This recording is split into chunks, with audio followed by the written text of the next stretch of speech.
Let's pray.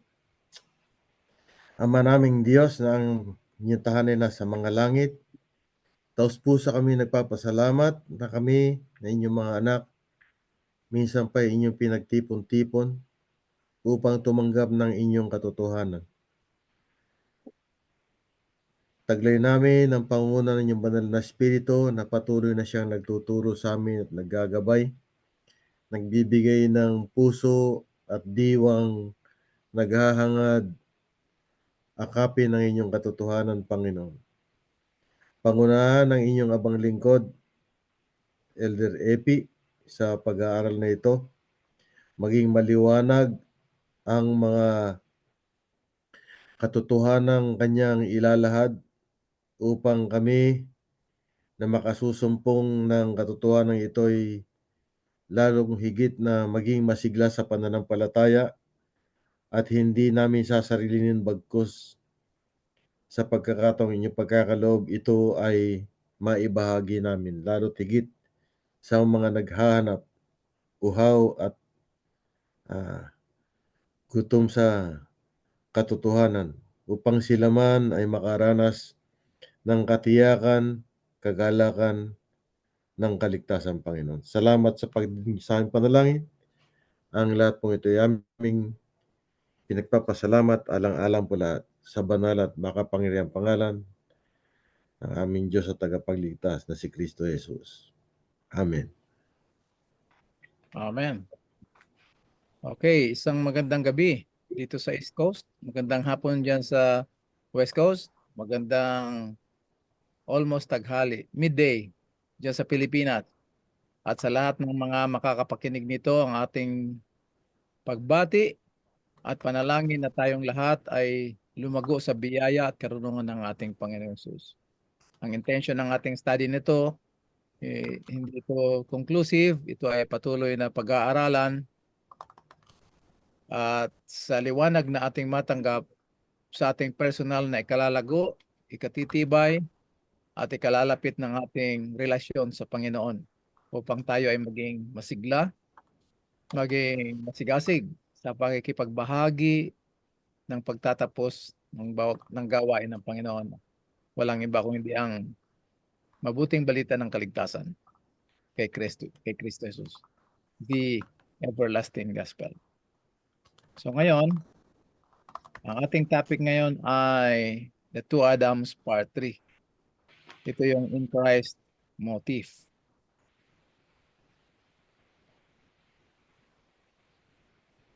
So the truth as it is in Christ.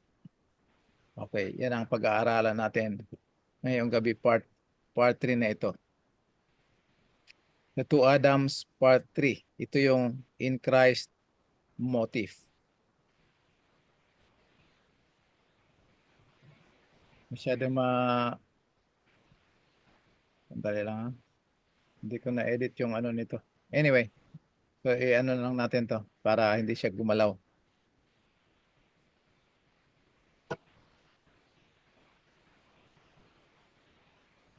Yung 80% ng pagbebenta at pinakasikat sa survey, pinakasikat na bakit nagaganito ito?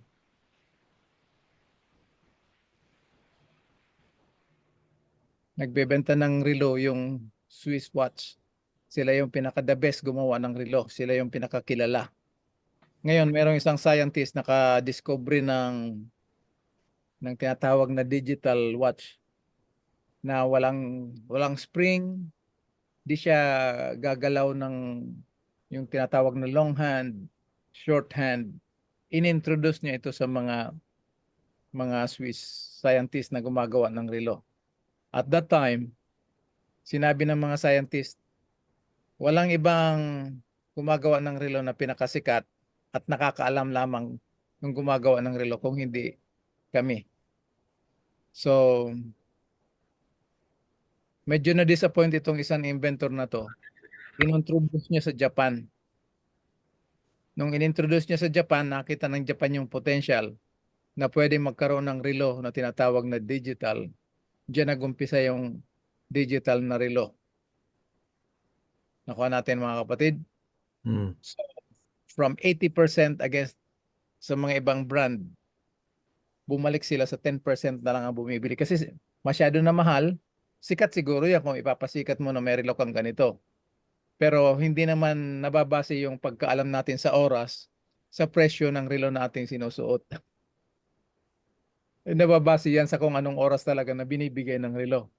So, mas nag-boom ngayon ng almost 90% yung digital na relo. Bihira, may mga gumagamit ng mga Swiss watch pero hindi na siya gaanong bibilhin ng marami kagaya ng digital watch.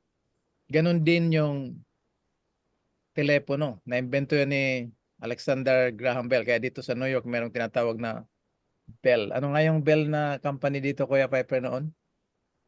May Bell. Ha? Ano Ah, pa yun? Ng 1990s, 80s to 90s. Basta may Bell. Oo.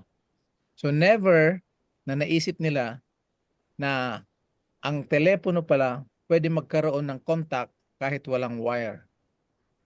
Pero walang nakapag-isip niyan.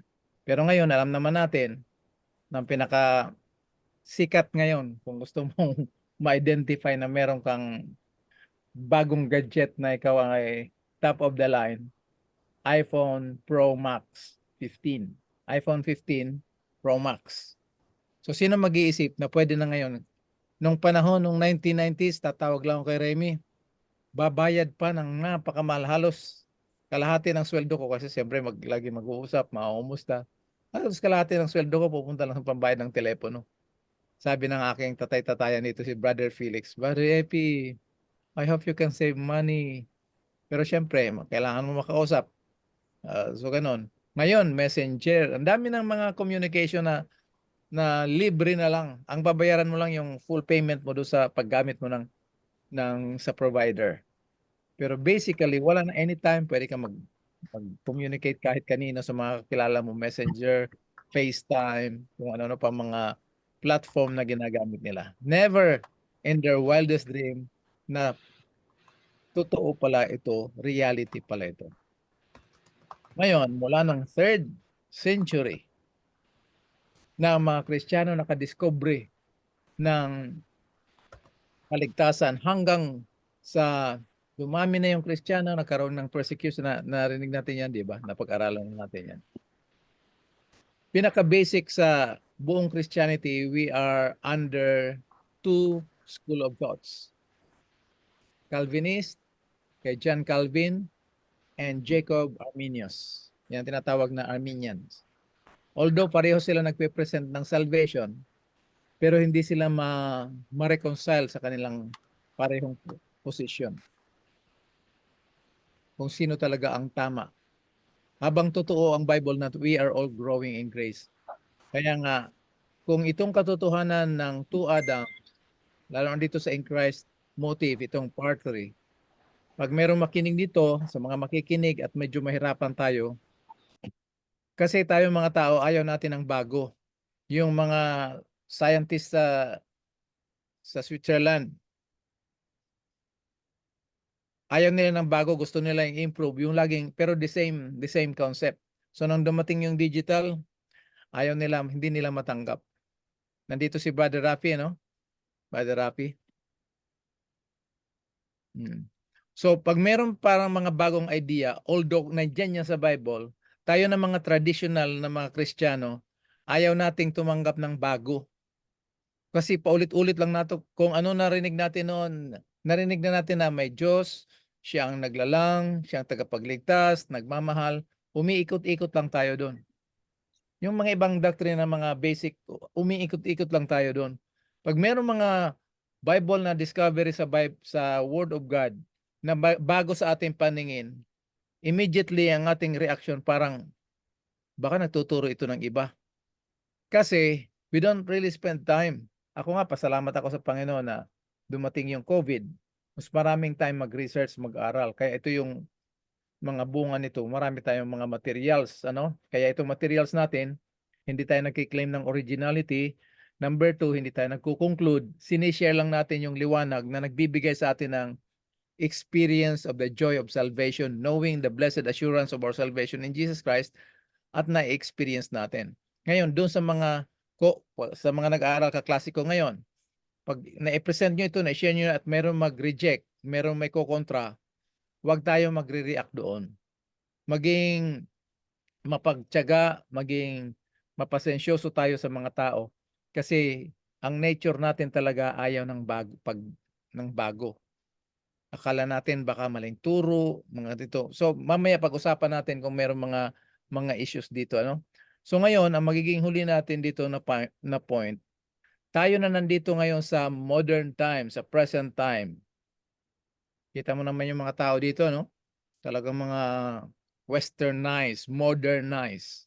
Paano itong mga taong ito, paano tayo ng mga tao naging nandun sa isang tao na namuhay 2,000 years ago? At higit pa dyan, paano tayo na namumuhay ngayon, maliban dun sa taong 2,000 years ago ay kasama tayo doon, paano tayo naging tao, paano tayo naging being as part of this world, no? Na nagmula sa umpisa pa kay Adam. So doon natin napag-aralan yan, yung 2 Adams part 1, part 2, yung part 1 natin, nakafocus tayo sa Romans chapter 5, 12 to 19. Last week, napag-aralan natin, dinetail natin yung 1 Corinthians chapter 15, ang issue sa mga believers na hindi naniniwala ng resurrection of the believers. So ginamit ni Pablo yung pattern ng 2 Adams. Sa kasalanan ni Adam, lahat namatay. Ngunit sa pamamagitan ng pagkabuhay ng ating Panginoon Hesus, siya yung unang naging mga bunga. So lahat ng translation, titingnan mo, si Jesus hindi siya first fruit. Lagi siyang first fruits.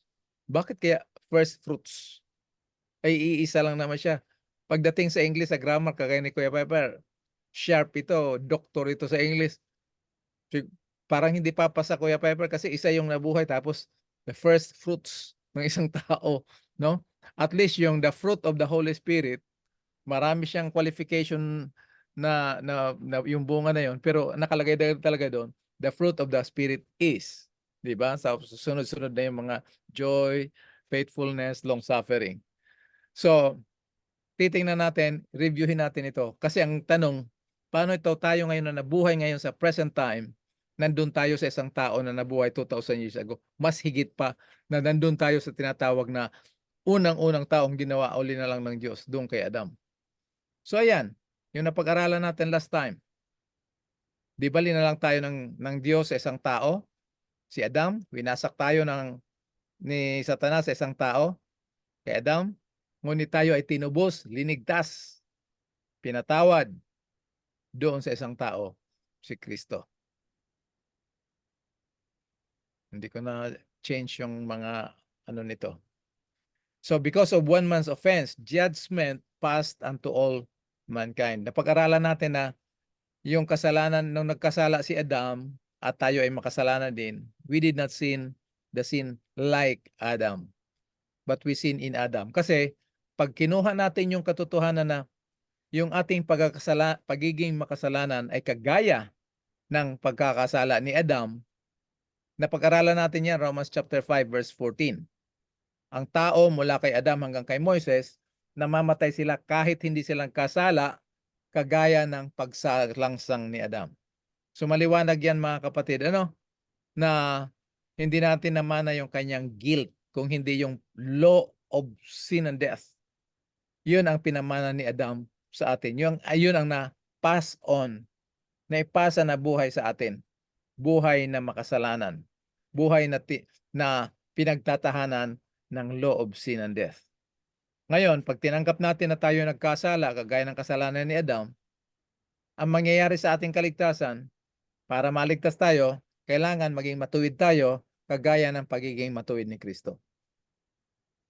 Ngayon, dahil sa Bible maliwanag na ang ating kaligtasan ay sa magitan lamang ng katwiran ni Kristo, at itong katwiran ni Kristo magiging sa atin sa panahon na narinig natin yung mensahe at tinanggap natin, doon i-charge ng Panginoon yung katwiran ni Kristo na parang tayo na nagkaroon ng katwiran ni Kristo. Paano nangyari yon? Ito yung ating subject ngayon, the in Christ motive. So yan yung Romans chapter 5. Review naman natin tong 1 Corinthians. Alalahanin natin yung word na Adam or Adam sa Hebrew, mankind or humanity. Napag-aralan natin 1 Corinthians 15:21, for since by one man or by man came death. So by men came also the resurrection of the dead, si Jesus. So two Adams. Verse 22, mas maliwanag. For as in Adam all die, even so in Christ shall all be made alive. Welcome Sister Daisy and Part Rafi sa ating sharing ngayon. Nandito tayo ngayon sa third part ng the two Adams. Nakita na natin yan na tayo ay extension sa buhay na ginawa ng Diyos. Linalang ng Diyos ang tao, tayo lahat doon kay Adam. Ngayon, kung nung pinadala ng Panginoon ng Ama si Jesus Christ, kanyang bugtong na anak, dinala ng Holy Spirit, Luke chapter 1 verse 35. Pinadala ng Panginoon ang kanyang bugtong na anak, ang ating Panginoon Jesus, upang siya ang maging tagapagligtas ng buong sanlibutan. Praise the Lord for that, mga kapatid. Ngunit, ito si Pablo na dating Saul, siya yung ginamit, siya yung pinili ng Diyos kung paano ipahayag, paano ituro, paano ipangaral ang mabuting balita ng kaligtasan. So, sa pinakamaraming sulat sa New Testament, pinakamahabang sulat sa New Testament, si Pablo. At doon sa sulat ni Pablo, merong tinatawag na phrase. Ano yun? Pararila ba yung phrase? May nagsabi sa akin nun eh. Hindi pararila eh. Ewan ko kung anong phrase yung sa Tagalog, Kuya Peps. So, meron tinatawag na phrase na yung in Christ or in Christ Jesus, in the beloved, together with Him, in whom we have redemption through His blood. Puro ganun yung phrase na yun. Pag tinanggal natin ito, konti na lang matitira at hindi talaga natin ma-pick up ang message kung paano tayo linigtas ng Diyos ng kanyang pag-ibig sa pamamagitan ng kanyang bugtong na anak. So dito, makikita natin yung concept, yung katotohanan na na kay Kristo. The truth as it is in Christ. So sa theology, ang tawag nito, the in Christ motive or in Christ idea.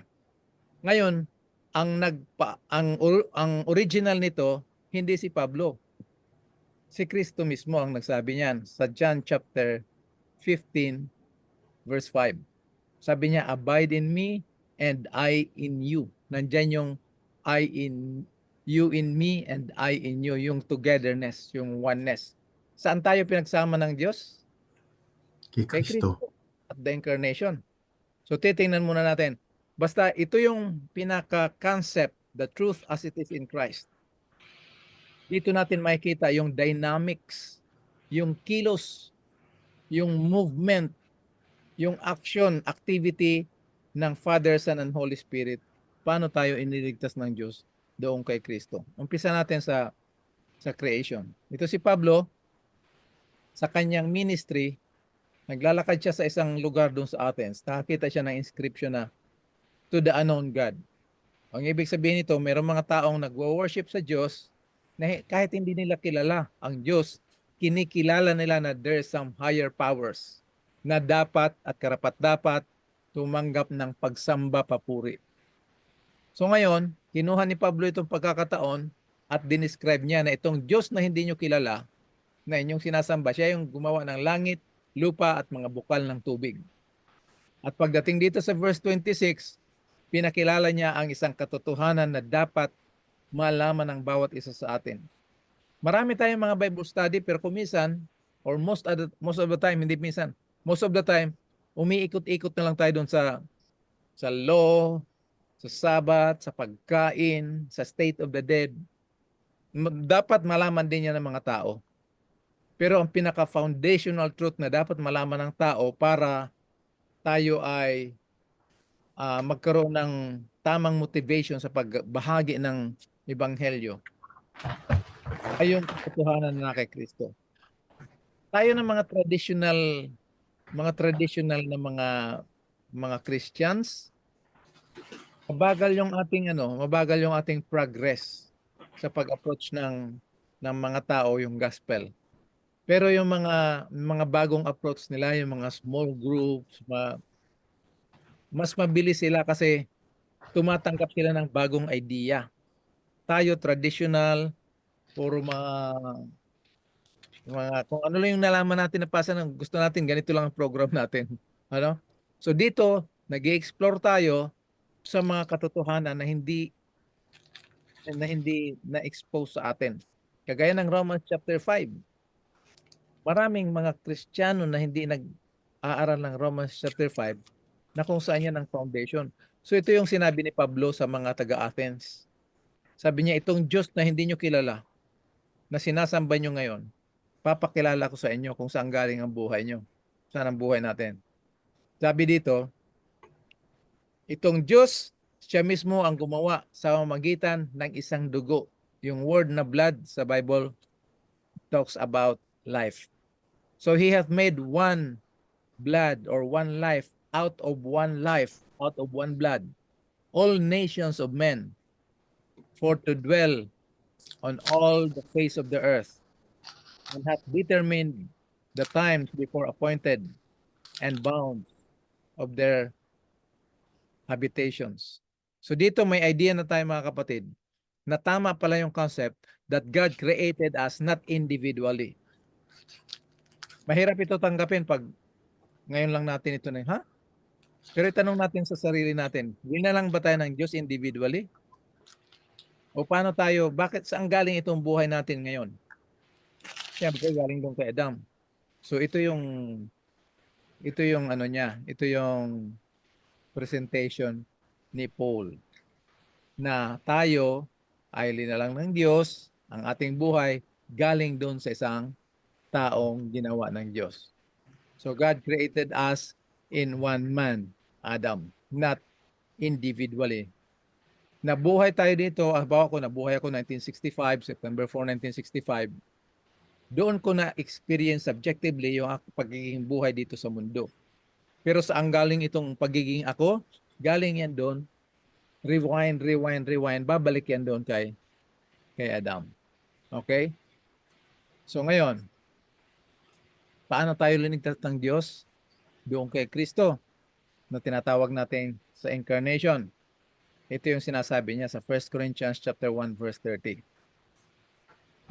Sabi ni Pablo, but of Him, ito yung Him dito si Father, but of Him you are in Christ Jesus. Meaning, the Father, through the incarnation of Jesus Christ, through the plan of salvation, sa kanyang incarnation, pinagdugtong niya, pinagsama niya ang original, unborrowed, underived, divine life of Jesus Christ sa ating sinful humanity. Hindi upang mag-participate sa kasalanan, kung hindi tayo ay iligtas mula sa kasalanan. And they shall call His name Jesus, for He shall save His people from their sin. Right? Matthew 1:21. So, who of God is made unto us? So, yung Ama, si God the Father, ginawa si Kristo para sa atin na karunungan, katuwiran, kabanalan, at katubusan. Lahat ng pangangailangan sa ating kaligtasan, yung process, legal process, ay ginawa ng Diyos doon kay Kristo. Anong layunin? Kasi alam niya na magiging mayabang tayo eh. Kaya linalang niya tayong mula sa alikabok. At sabi dito, upang sang-ayon sa nasusulat, siya na magmamapuri, siya ay magmapapuri sa Diyos. Ibig sabihin, sa lahat ng experience natin ng kaligtasan, whether meron tayong knowledge of salvation, o naranasan natin yung justification through the blood of Jesus Christ, and now it becomes justification by faith, or itong ating Christian living, walking in the Spirit, or glorification kahit pagdating ni Jesus Christ, itong lahat ay nakabase, nakatayo, nakapundar sa ginawa ng Diyos kay Kristo sa kanyang banal na kasaysayan. Tingnan natin yung iba't ibang translation nito. Sa iba dito sa inyo, review na ito, pero mas maganda yung lagi natin pinapaulit-ulit, may lumilitaw ng mga bagong liwanag. King James, but of him, ito yung binasa natin kanina, are you in Christ Jesus, who of God is made unto us wisdom and righteousness and sanctification and redemption.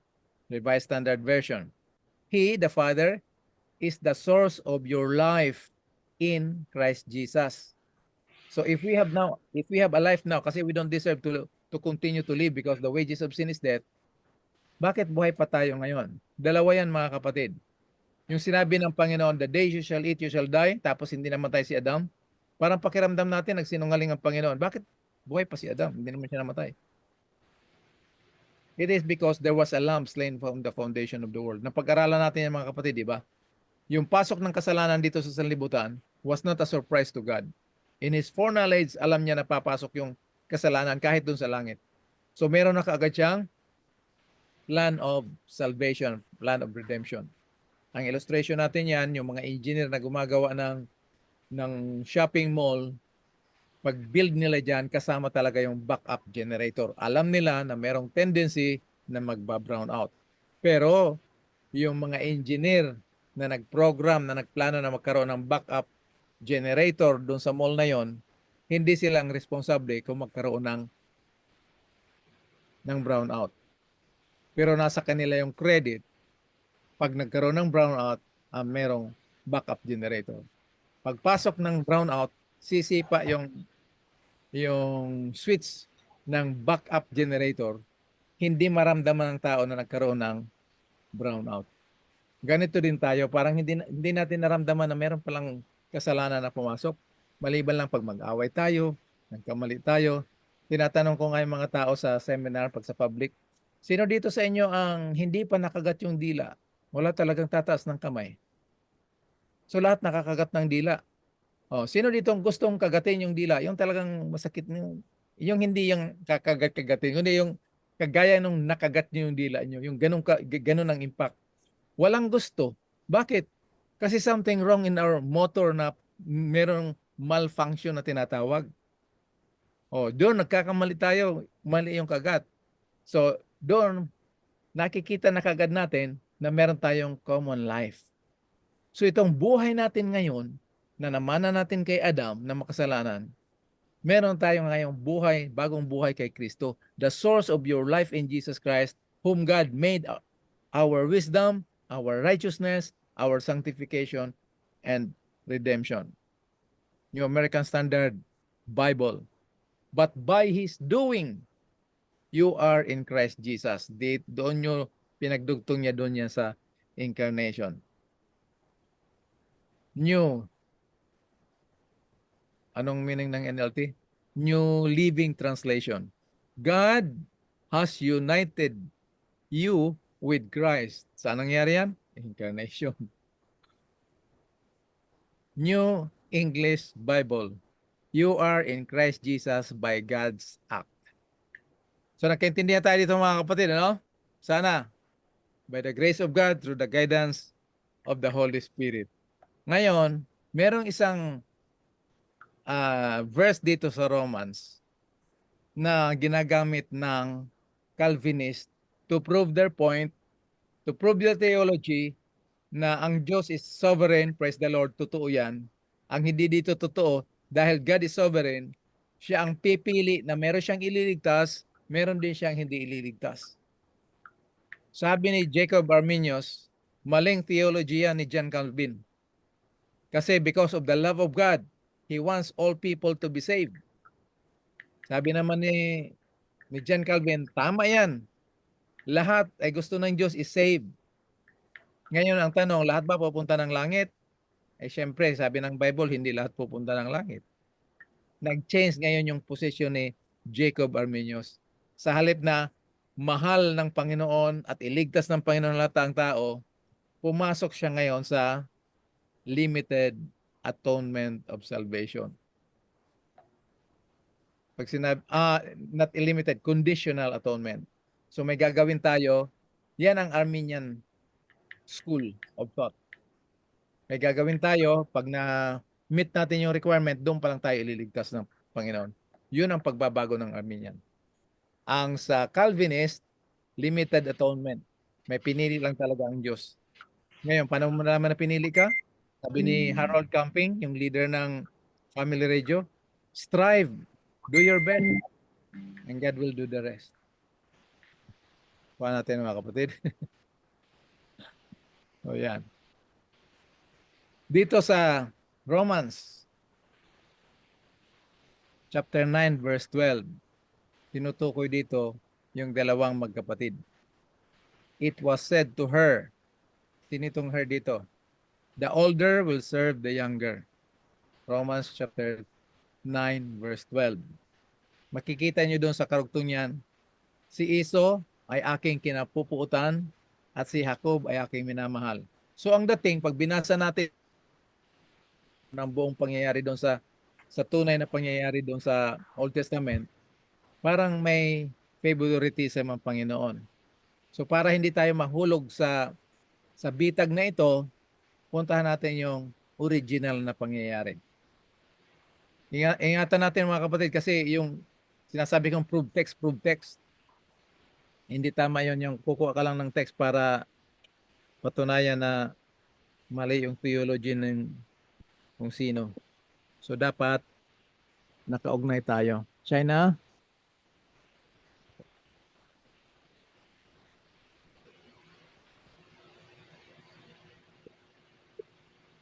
Yan. Tingnan natin yung pinagmulan nito mga kapatid.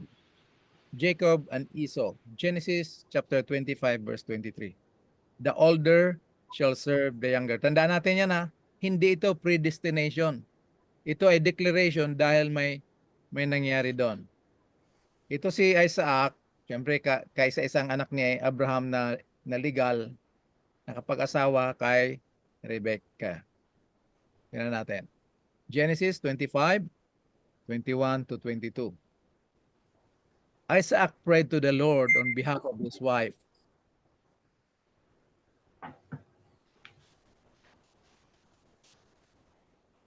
Isaac prayed to the Lord on behalf of his wife. Bakit? Because she was barren. Ang daming baog no, no? Si Rachel baog. Si Rebecca baog. Alam niyo yung tatlo kong magkakapatid? Tatlo kong kapatid na kahit sa akin, magkasunod yan. Yung pangalan namin si Rachel, pangalawa si Rebecca, pangatlo si Miriam. Alam na yan ni Kuya Piper. So dito si Rebecca, asawa ni Isaac, baog. So nagpray talaga si Isaac. And the Lord answered him. And Rebecca, his wife, conceived. Wow, praise the Lord. Answered prayer. Di ba? May problema. But the children struggled together within her. And she said, if it is so, why then am I this way? Bakit ganito ito? Masyadong malikot yung mga bata doon sa loob. Nag-i-struggle. So she went to inquire the Lord. Okay? Anong sagot sa kanya ng Panginoon? Laging sumasagot ang Panginoon mga kapatid. Huwag tayong matakot, mahiya, maalangan manalangin. Just open your heart to the Lord. So ang sagot ng Panginoon sa kanya, the Lord said to her, 2 nations are in your womb. Ano ang nandoon sa womb ni Rebecca? 2 bansa. Paano nagkasya yung 2 bansa doon sa loob ni napupunan ni Rebecca? 2 bayan. Sinungaling, nagjo-joke ba ang Panginoon? Hindi. Katotohanan itong sinasabi ng Panginoon na hindi natin kayang tanggapin kaagad. Kasi nga yung sinasabi ko, pag-aral natin ng Bible, kung ano lang yung natutunan natin doon, balik-balik lang tayo doon. So pag na-encounter natin itong mga ganito, magugulat tayo, 2 bansa ang nasa inyong sinapupunan. And 2 peoples will be separated from your body. Oh, ito na. Ito yung Romans chapter 9. 1 people shall be stronger than the other, and the older shall serve the younger. Okay, Bible game muna tayo mga kapatid. Sinong older? Si Jacob o si Esau?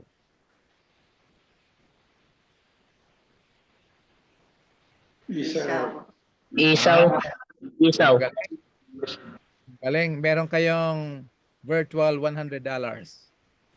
Kasi naka-answer kayo. Virtual, hindi literal. Pero praise the Lord, ang galing ano? So, the older shall serve the younger. Ngayon, ang tanong, meron ba sa Bible, meron ba tayong mababasa sa Bible na kahit isang statement na si Esau naglingkod kay Jacob personally? Pag hindi, magiging sinungaling ang Panginoon. Pero dahil ang Panginoon ay hindi nagsisinungaling at isa sa mga imposible, kahit makapangyarihan siya, merong isang bagay na imposible niyang gawin, yung pagsisinungaling. It is impossible for God to lie. So paano mangyari ito? Dito na papasok ngayon yung tinatawag na corporate solidarity or oneness. Kagaya ng mag-asawa, individual, lalaki, babae. Pag mag-asawa sila, hindi na sila dalawa. Kaya huwag kayong magsasabi na, sino yung kasama natin sa Bible study na dalawang mag-asawa? Isa lang ang mag-asawang kasama natin dito. Si Kuya Rafi at si Ate Nets. Hindi sila dalawang mag-asawa kasi magiging apat sila eh. So, mag-asawa lang. Dalawang Tama. tao, mag-asawa. Huwag nating tawagin na dalawang mag-asawa. Kasi The kung two dalawang shall be mag-asawa, si Ate Nets na yun, tsaka si Kuya Rafi, tsaka ako, tsaka si Ate Remy nyo. Dalawang mag-asawa. Dalawang dalawang couple. pares. Dalawang pares. So, gusto kong i-hammer ito mga kapatid para kasi bago ito sa atin, although nagre-rejoice tayo, pero for the sake dun sa mga makakarinig, ano? Kasi recorded ito for the record. Hindi natin alam kung ilan, kailan makakaparinig. We're just doing our part. Thank you to Brother Lowen na papagamit kay Lord na recorded ito. So, 2 nations are in your womb. 2 people will be separated. Magkaibang klase ito silang dalawa. So, ang tanong ko kanina, meron ba tayong nabasa sa Bible o nakita na si Esau ay naglingkod kay Jacob na siya yung mas bata? Pag binasa niyo yung Hosea chapter 12, nag-i-struggle sila kung sinong mauna. Sa sinapupunan pa lang meron ng struggle. Grabe kaya ang prayer ni Rebecca, Lord, bakit nangyari ito? Ito na yung sagot ni Lord sa kanyang prayer. So titingnan natin kung meron sa Bible na si Esau ay naglingkod. Titingnan natin. 2 Samuel chapter 8 verse 14. And he put garrison in Edom. Sino itong he? Throughout all Edom put he garrison. And all they of Edom became David's servants.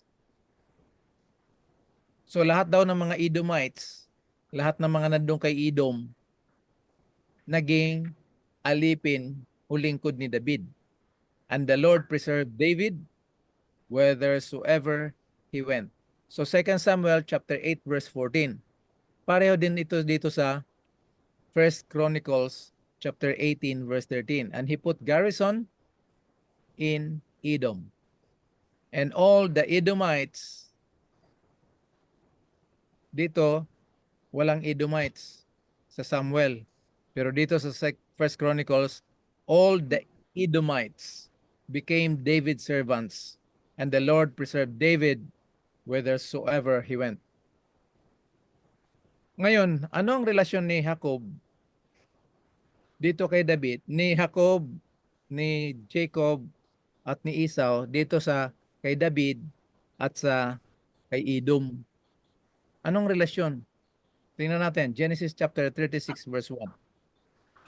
These are the descendants of Esau.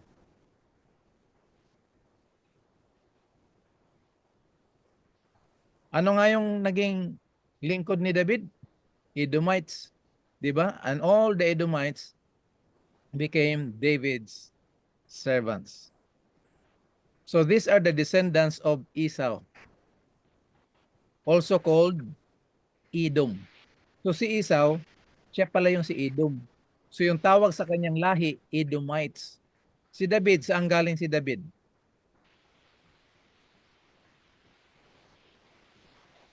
Kay Jacob, 'di ba? So personally, si Esau, hindi siya naglingkod kay Jacob. Pero yung kanilang mga angkan, yun ang gumanap. Kaya anong sabi ng Panginoon sa sagot kay Rebecca, two nations are in thy womb. So the Edomites and anak ni Jacob, ni Israel. Nakuha natin mga kapatid. So the Edomites ay lahi ni Esau. Si David bilang hari at naging alipin niya yung mga hindi naman alipin, mga lingkod. Mga lingkod niya yung lahi ni Esau, ni Edom. Yun si Esau. So dito, si Esau naglingkod siya hindi personally kung hindi yung kanyang mga angkan. Sana naintindihan natin yan, ano? Punta tayo ng New Testament. Ito si Kristo, mahirap tanggapin ng mga Hudyo na hari ng Hudyo. Kasi anak lang siya ng karpintero eh. At nag-aaral sila ng Torah. So ina-expect nila na darating ang anak ng Diyos, darating ang Diyos magliligtas sa kanila. Pero itong mga Hudyo, may problema sila kay Kristo pero sige na lang, hari na siya ng mga Hudyo. Ang problema, ang presentation ni Pablo dito sa mga Hebrew, sa mga kababayan niya, itong Kristo na ito, si Jesus, hindi lang siya hari ng Hudyo. Siya din ay saserdote. So ang problema ng mga Hudyo, paano si Kristo maging saserdote? Tanggapin na natin na si Kristo hari kasi galing siya kay Judah eh. Oh, sige, hari na siya. Pero kung pagiging saserdote, problema yan. Kasi hindi siya galing kay isang lahi lang pinagdaanan niya, pinagmulan niya kay Judah. Ay yung saserdote, kailangan galing yung kay Levi. So, ang magiging tanong dito, paano si Kristo maging saserdote? Hindi lang siya basta saserdote, mataas na saserdote, high priest. Yung regular priest, doon sila nangangasiwa doon sa Eastern Court. No? Doon sa sanctuary service, doon lang sila sa labas, sa altar of burnt offering, tsaka doon sa laver, bronze laver yung may tubig. Doon lang sila. Pero yung mga ngasiwa doon sa templo sa loob, ang tawag doon high priest. So priest doon sa Eastern Square, high priest sa temple. Paano si Kristo naging mataas na saserdote? Tingnan natin ha kung saan yung pinagmulan saan galing nagmula yung history ng saserdote at paano papasok si Kristo dito. So umpisa tayo kay Abraham. Si Abraham nanganak kay Isaac. Tapos si Isaac nanganak kay Jacob. Oh, pagdating dito kay Jacob, mahabang istorya ito yung 12 na anak ni Jacob. Si Reuben, Simeon, pangatlo si Levi. So, si Judah, si Jesus nandito kay Judah. Hindi siya galing kay Levi. Paano siya magiging mataas na saserdote? So, kung paano ni Pablo present yung two Adams, paano niya tayo linigtas doon sa Romans chapter 5?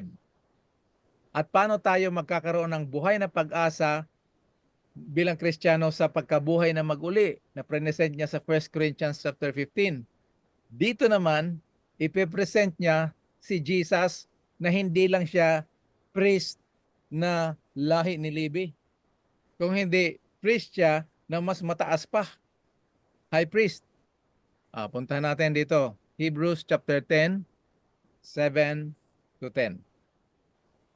Yet it is beyond all contradiction. Sa King James nakalagay dyan, without contradiction. Sa mind natin na nag-aaral, bakit without contradiction ay nakakalito nga ito eh.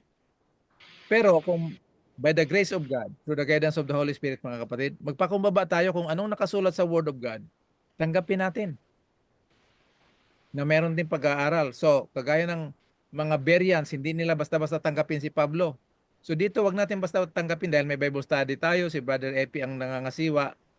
Wag natin tanggapin na puro lang si Brother Epi Tingnan natin sa Bible, tingnan niyo yung mga context, yung mga pretext, yung background, historical background, yung setting, lahat. Pag-aralan nyo. Dito ipe-present ni Pablo paano si Kristo hindi lang siya hindi lang siya hari, hari talaga siya eh. Pero hindi lang siya hari. Hindi rin lang siya saserdote kundi mataas na saserdote. So Hebrews chapter 7, 7 to 10. Yet it is beyond all contradiction.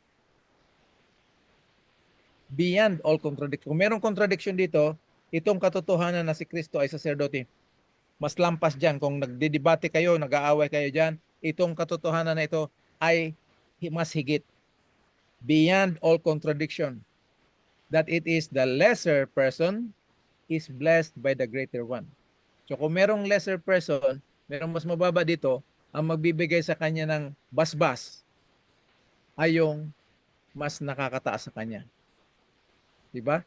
Verse 8, furthermore, here, talking about the Levitical priesthood, tithes are received by men. Ito yung lahi ni Levi. Yung tithes, sila yung higher position kasi sila yung nagre-receive ng tithes. Yung tribo na Levi. So, the tithes are received by men who are subject to death. So, kahit mataas yung posisyon nila, tumatanggap sila ng ikapo. Pero itong mga taong ito, they are subject to death.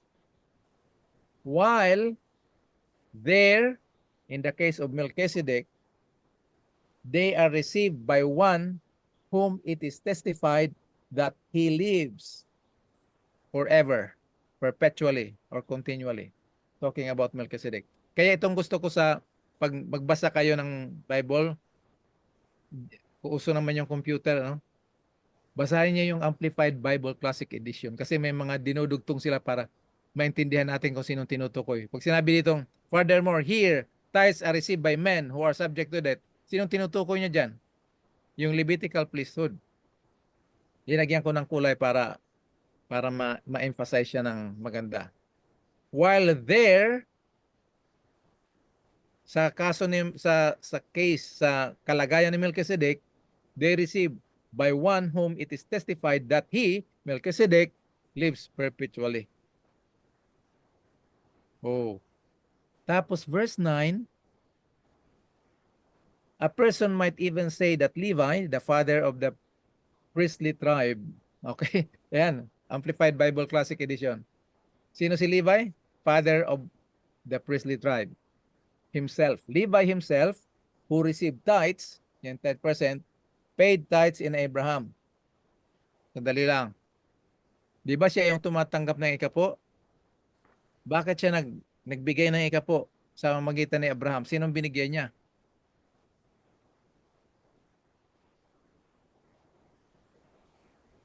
Sinong binigyan niya? Si Melchizedek.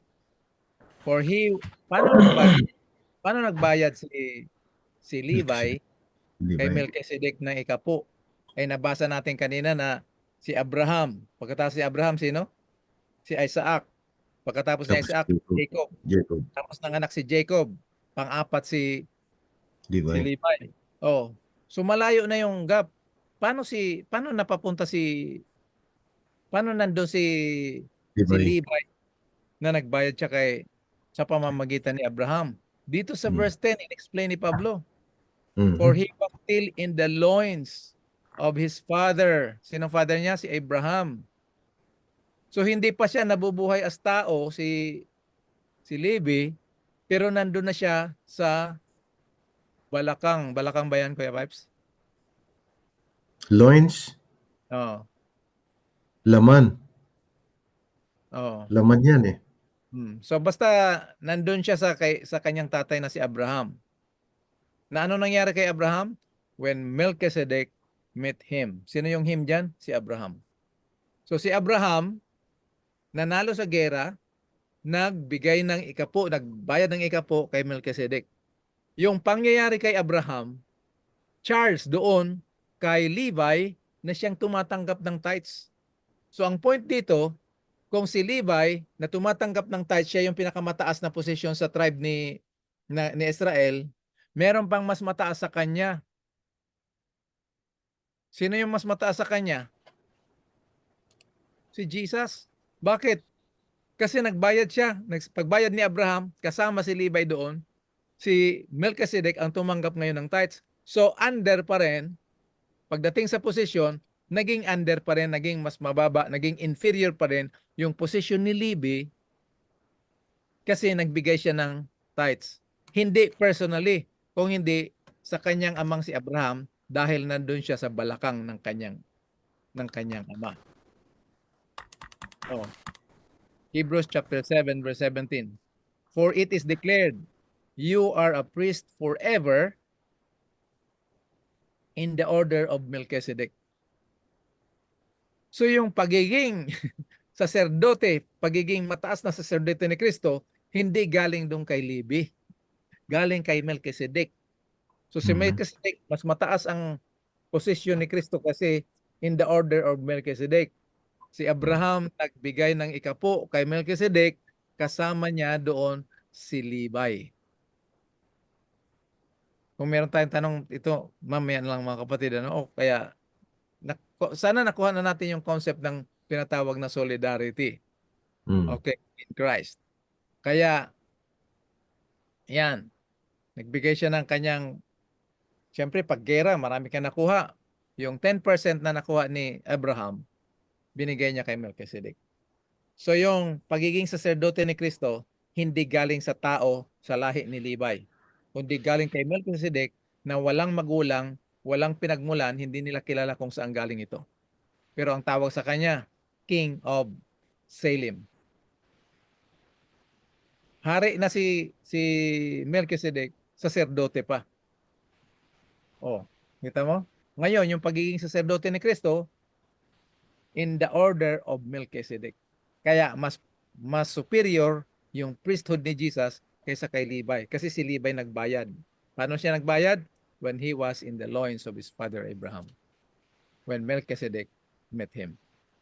Kaya sabi ng isang Christian author sa Selected Messages, Volume 1, page 244, the humanity of the Son of God is everything to us. Ilan yung everything? Lahat. Napakahalaga mag-aral ng humanity ni Jesus Christ. Hindi natin ililimit ito na si Jesus, ganito hanggang doon lang. Saliksikin natin, kasi pino-provide ni Lord lahat ng dapat nating malaman nandiyan sa Bible. Ang problema lang talaga natin, tamad tayo at mga mayayabang tayo. Yung bang, ay alam na namin yan. Ganito. Pag nakabasa lang tayo ng mga 10 Commandments, mga second coming, mga Sabbath, meron tayong feeling na alam na kaagad natin lahat. So the humanity of the Son of God is everything to us. It is the golden chain that binds our souls to Christ, and through Christ to God. This is to be our study.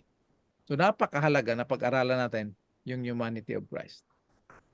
Balikan natin yung creation, no? Creation. Nung linalang ng Diyos, si Adam. Then the Lord God formed man in the dust of the ground and breathed into his nostrils. Dito, pinakita ng Panginoon yung kanyang intimate relationship sa atin na hiningahan niya doon sa ilong. Kasi walang ibang tao na pwedeng huminga sa ilong kung hindi meron lang intimate relationship. So hiningahan sa ilong ng hininga ng buhay. Sa original yan, sa Hebrew, yung word na life ay lives, plural. And the man became a living soul. Kaya pag sabi doon sa 1 Corinthians chapter 15 verse 42, 43, 44, 45, yung unang tao ay galing sa lupa at naging buhay na kaluluwa. So may pinagmulan siya pero matatapos siya. Yung pangalawang Adam, galing sa langit, nagbibigay ng buhay. So sino nagbigay ng buhay kay Adam? Yung galing sa langit. Di ba? So, pero yung word na life, so original, plural yan, lives. So, tama talaga yung sinasabi dito sa Acts chapter 7:26, nung sinabi ni Pablo doon sa mga taga-Athens, that out of one blood, all nations of men for to dwell on all the face of the earth. Sana maliwanag ito sa atin mga kapatid. So yan yung buhay ni Adam, buhay na binigay ng Diyos kay Adam. Ano? Tapos, siyempre, pinadala niya si Kristo sa atin para iligtas tayo. Paano binayaran ni Kristo yung kasalanan? Sa magitan ng kanyang kamatayan. Sa inyo na nakamemorize na ng 2 Corinthians 5:14. For the love of Christ constraineth us, because we are convinced that if one died for all, then all dead. All died.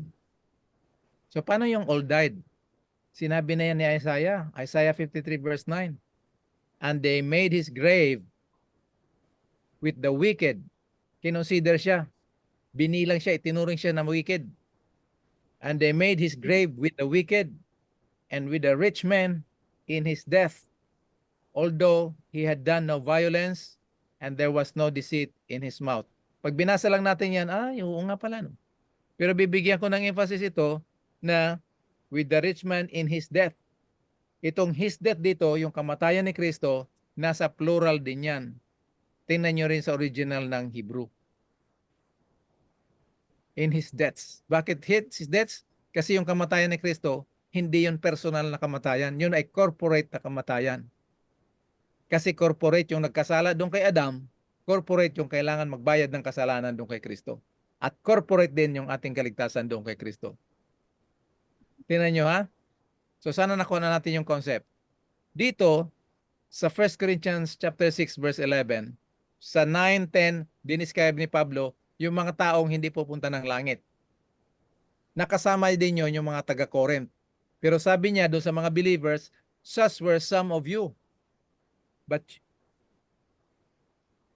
you are was, tinan niyo yung verb tense mga kapatid. Kayo, ganito kayo noon.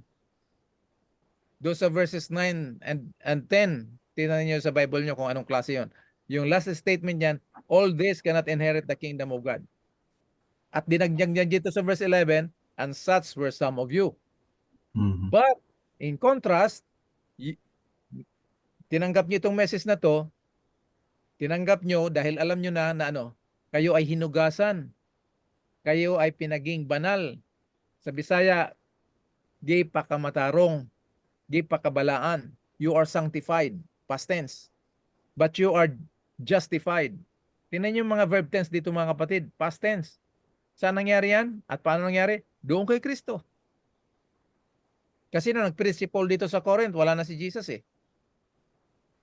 So sa kino-contrast ni Pablo na ganyan ang buhay nyo noon, you are not deserving heaven, but you are washed, you are sanctified, you are justified. How? In the name of the Lord Jesus and by the Spirit of God. Ayan, papasok na yung 2 Corinthians 5:14. The love of Christ constraineth us, empowers us. Merong power doon sa loob na hindi galing sa atin kundi through the Holy Spirit. Na ano? Bakit merong power doon sa loob? Sapagkat tayo ay pinatunayan, pinatutuhanan na kung ang isa ay namatay para sa lahat, ganun pa man ang lahat ay nangamatay. Kaya tama si Isaiah. Nag-connect na naman doon na ang kamatayan ni Kristo is not a singular death, it's a plural death, corporate death. Colossians 3:3. For you are dead. Oh, kita nyo? Yung church ng Colossus, dineclare ni Pablo, mga patay na kayo. At ang buhay nyo ay naitago doon kay Kristo sa Diyos. Nakita nyo yung word? In the name of Jesus Christ. With Christ. In God. So nandyan yung concept na in Christ motive.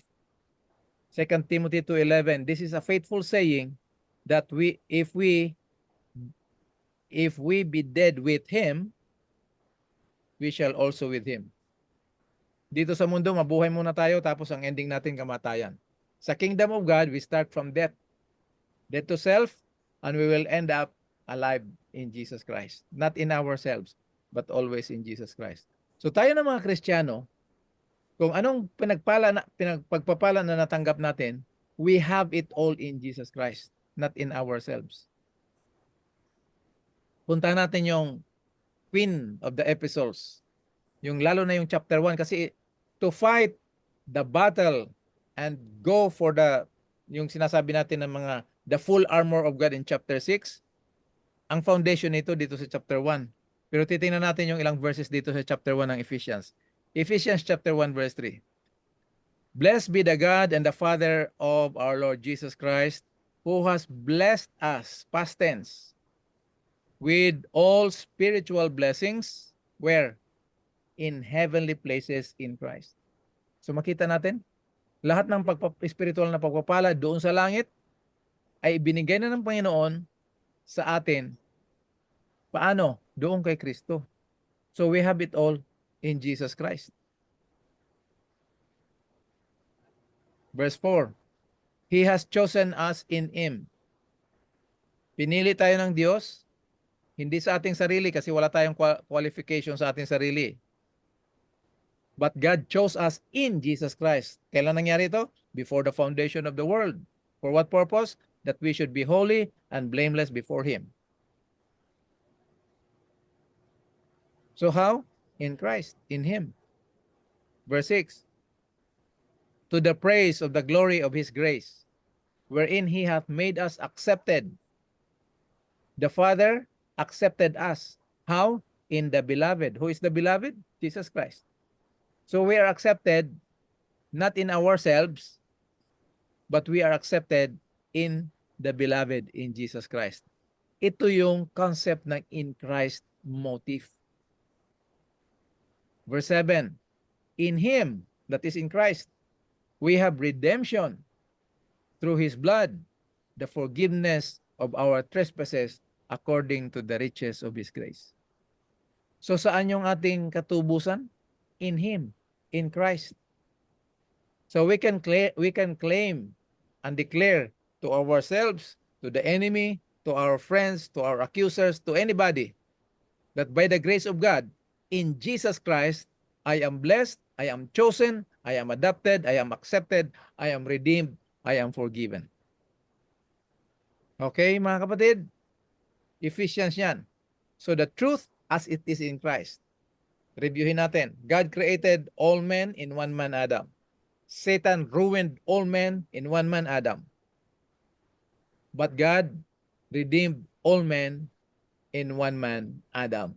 Itong last na ito, dito nabubuo ang mabuting balita ng Ebanghelyo na nagligtas sa atin at nagbibigay ng buhay na pag-asa. Pa natin mga kapatid, tingnan natin yung mga theologian, yung isa sa mga pioneers ng Adventist. Hindi, ano to siya, evangelical. If Christ took our nature upon Him, as we believe, by an act of love. What kind of act? Act of agape. It was not one out of, it was not that of one, but all. Ulitin ko. If Christ took our nature, Hebrews chapter 2:14, upon Him, flesh and blood, as we believe, by an act of love, it was not that of one, but of all. He was not one man only among many men, but in Him, that is in Jesus Christ, all humanity was gathered up. And thus now, as at all time, mankind are so, to speak organically. Walang GMO, Kuya Pipes. Mhm. Organically united with Him. 1 Corinthians 1:30. His acts are in true sense our acts. For so far we realize the union. His death is our death. His resurrection, our resurrection. Ipag-pray natin, i-meditate natin ito kung gaano katotoo ito mga kapatid.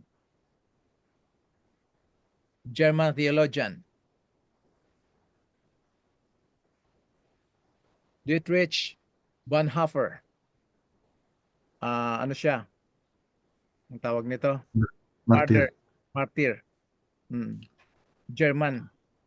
When God's Son took on flesh, Hebrews chapter 2:14, He truly and bodily took on, out of pure grace, what did He take upon himself out of pure grace?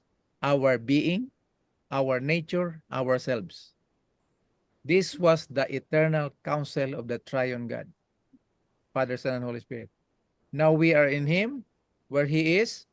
Nabasa niyo yung 1 John 4:17, that as He is, so we are in this world. So dito sabi niya, where He is, there we are too. At the incarnation, at the cross, and in His resurrection. We belong to Him because what? We are in Him. Ganda ng nature, no? No? Woo. Sana makapasyal tayo dyan, Kuya Vibes. Kuya Rapi. Ito. Selected Messages, Volume 1. Jesus Christ was the representative of humanity and centered in Him. When He took flesh, He took humanity. This is the most glorious truth in Christianity. It is Christianity itself. It is the very core and life and heart of Christianity. One of the pioneers of the Seventh-day Adventist General Conference Bulletin 24. Dito naman tayo sa Selected Messages, Volume 1. Anong sabi dito? By His obedience to all the commandments of God, Christ wrote out a redemption for men. This was not done by going out of Himself to another. Yung mga nag-iisip na, si Kristo, Diyos, tapos nawala yung kanyang pagka-Diyos, naging tao siya, mali na yon. O kaya Diyos siya, namatay siya nung Good Friday, walang Diyos yung buong sanlibutan. Hindi yun. Ang namatay doon kay Kristo, yung pagkatao na kanyang tinaglay doon sa incarnation, yun ang hinatulan doon sa cross. Malikot itong aking hindi ko na set up yung tawag na yan. Anyway, so this was not done by going out of Himself to another, but by taking humanity into Himself. Thus, Christ gave humanity an existence out of Himself because His life is original and borrowed and derived. So yung buhay na binigay niya, ayos naman to. Yung buhay na binigay niya, galing mismo sa Kanya. To bring humanity into Christ, to bring the fallen race into oneness with divinity, is the work of redemption. Picturean nyo yan mga kapatid, tapos pag-aralan nyo. Oh? Yan, punta na talaga tayo dito. So the increased motive, the sanctuary, the everlasting gospel, Christ our righteousness, itong katotohanan na ito, nagpapahayag kung paano bumagsak ang tao, paano tayo tinubos ng Diyos. In Adam, humanity sinned, was defiled by sin, and condemned to death. Yan yung pula. But in Jesus Christ, through His holy history, the same humanity was reconciled to God, cleansed from all defilements of sin, and justified to life. Pag narinig natin ang mensaheng ito at tinanggap natin, through faith in Christ, doon sa ginawa niya para sa atin, tayo ng mga makasalanan, mararanasan natin ngayon yung kapayapaan, kagalakan, kaligtasan. Tingnan natin mga kapatid. Ganda ng bundok, no? Anong nagawa ni Kristo doon sa kanyang kamatayan na pagkabuhay na maguli? Ang Diyos, ginawa si Kristo para sa atin, ginawa ng Diyos doon kay Kristo, pinatay niya ang kamatayan. Pinatay niya tayo. Put us to death. Galatians 5:14, Galatians 2:20. He put sin to death, Romans 8:3, and He put death to death, 2 Timothy chapter 1 verse 10. He abolished death. How? By bringing life and immortality through the light of the gospel.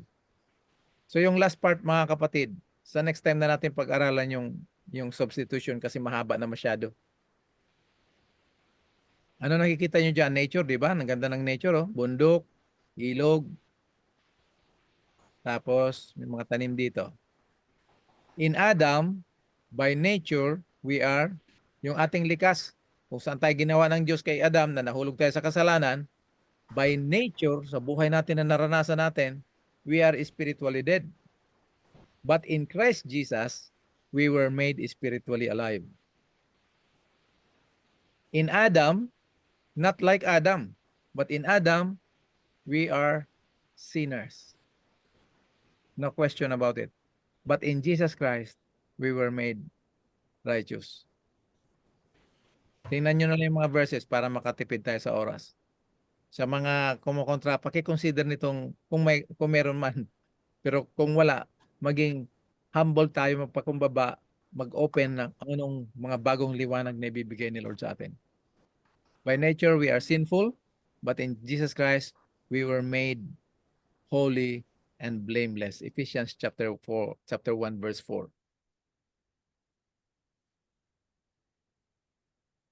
Number 4, by nature, we are condemned to death, eternal death. But in Jesus Christ, we were justified. Sabi ni Saya, di pa kamatarong, di pakabalaan, giluwas. Tagalog, pinawalang sala, inaring ganap. Romans 5:18. So by nature, we are children of men. But in Jesus Christ, we were made sons of God. Tingnan niyo yung contrast ng ating natural life and what we were made. Anong ginawa, hindi gagawin kung hindi anong ginawa ng Diyos doon kay Kristo sa kanyang banal na kasaysayan. Number 6, we are hellbound. Kandidato lahat tayo sa kamatayang walang hanggan, sa impyerno. But in Jesus Christ, we were made to sit in heavenly places. Meaning, in Jesus Christ, we are citizens of heaven. Our names are recorded, written in the book of life. Number 7, we are mortal, subject to death, yung first death. But in Jesus Christ, we were made immortal. Ma-experience natin yung immortality sa second coming. Pero, established na yung immortality natin through the resurrection. Okay? Number 8, we are poor in spirit. We are spiritually dead. But in Jesus Christ, we were made rich. So, nag-i-enjoy tayo sa Word of God, light, the truth of the Word of God. The last one, in Jesus Christ, in Adam, by nature, we were made little lower than the angels. But in Jesus Christ, we were made joint heirs with Christ. Meaning, everything that is true of Christ in His glorified humanity, resurrected humanity, is true to us by faith. Everything that is true of Adam is true to us by birth. But everything that is true of Christ is true to us by faith. So by nature, what we are in Adam is the same in contrast of by faith, what we were made in Jesus Christ. This is the concept of the two Adams. Next week, i-discuss natin yung issues na legal tsaka illegal issue kung paano tayo iniligtas ng Panginoon doon kay Kristo. Pero, tapusin na natin to. Siguro, para wala nang next week. Iba naman. Okay lang ba sa inyo? Yes, Kuya. Okay. So how did Christ save mankind in His humanity? Dalawa yan. Kahit saan tayo pumunta, dalawa lang talaga yan. Kahit anong relihiyon, dalawa lang yan. Vicarious and anong concept ng vicarious? Napag-aralan natin ito noon. Ulitin lang natin. Anong concept, anong turo ng vicarious? Substitution. Kahalili. Si Kristo ang naghalili sa ating problema. Si Kristo namuhay ng matuwid Sa halip na tayo. sa kabila nung tayo ay baluktot yung ating pamumuhay, si Kristo ngayon ang naghalili na siyang nabuhay para sa atin. Tapos,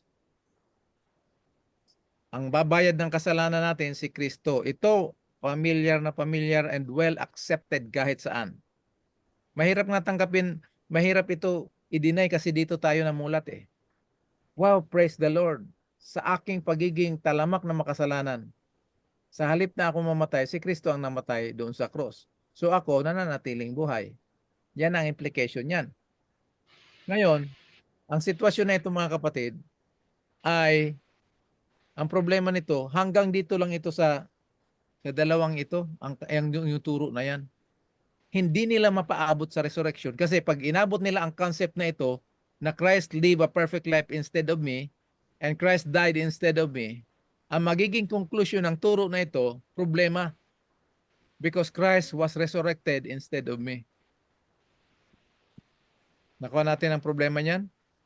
Ang pinaka-worst, worst pa yan sa resurrection na dininay ng mga Sadducees doon sa Corinth ng panahon ni Pablo. So kung totoo ito lahat, itong tatlong ito, magiging totoo din na nung umakyat si Kristo sa langit, umakyat siya, nasa halip na ako. Nakita niyo yung problema niyan? Daming problema. Pag kinonsulta mo sa Bible, bagsak na kaagad. Dahil ang kasalanan ng ama hindi pwedeng ilipat sa anak o yung anak sa ama. Kung sino nagkasala, siyang mamamatay. Mhm. Di ba? Eh paano si Kristo hindi siya nagkasala tapos siyang mamamatay sa halip tayo? Bagsak na agad. So inulit ito dito sa 2 Kings chapter 14 verse 6. The children of the murderers he slew not, according to unto what is written in the book of the law of Moses. Ano yung book of Moses? Ito na yun, Deuteronomy 24:16. Oh. Ezekiel 18:20, the soul that sinneth, it shall die. The son shall not bear the iniquity of the father, neither the father bear the iniquity of the son. The righteous shall be upon him, and the wickedness of the wicked shall be upon him. So ngayon, dalawang problema nito. Number one, ang gospel naging ethical. Kaya yung mga Muslim at mga ibang reliyon ayaw tanggapin itong evangelical gospel. Wow, kasi ang naging problema nito, di ba, Roman Catholic. Tapos nagkaroon ng Reformation. Ang posisyon ng Roman Catholic, ang mga bata, kahit bata pa yan sila, yung kapapanganak lang, makasalanan na kaagad yan. So tama sila sa formula. Doon sila nagkamali sa solusyon. Anong solusyon nila? So bata pa lang, binyagan na para matanggal yung kasalanan. Reneject ng Protestant ito. Sabi ng Protestant, hindi sa pag-join ng church ang pagtanggal sa baptism ng bata, ang pagtanggal ng kasalanan. It is by the grace of God. So dinefine nila yung grace of God by teaching vicarious substitution. Ito na yung turo ng Protestant. Na praise the Lord, ang bait ni Jesus, makasalanan ako, nabuhay siya. Makasalanan ako, namatay siya, nasa halip na ako. Pero hanggang dito lang sa dalawang ito. Okay? So ngayon, para ma-solve ito, tandaan natin, the foundation of God's throne is righteousness and justice. Righteousness and justice are the foundation of the throne. Dito sa pure, unadulterated, ikiklaim ko talaga ito, mga kapatid. Hindi ito galing sa akin. Ito ay turo ng Bible. Kasi ayaw ng Bible, ayaw ng everlasting gospel na iinom tayo ng turo ng Babylon.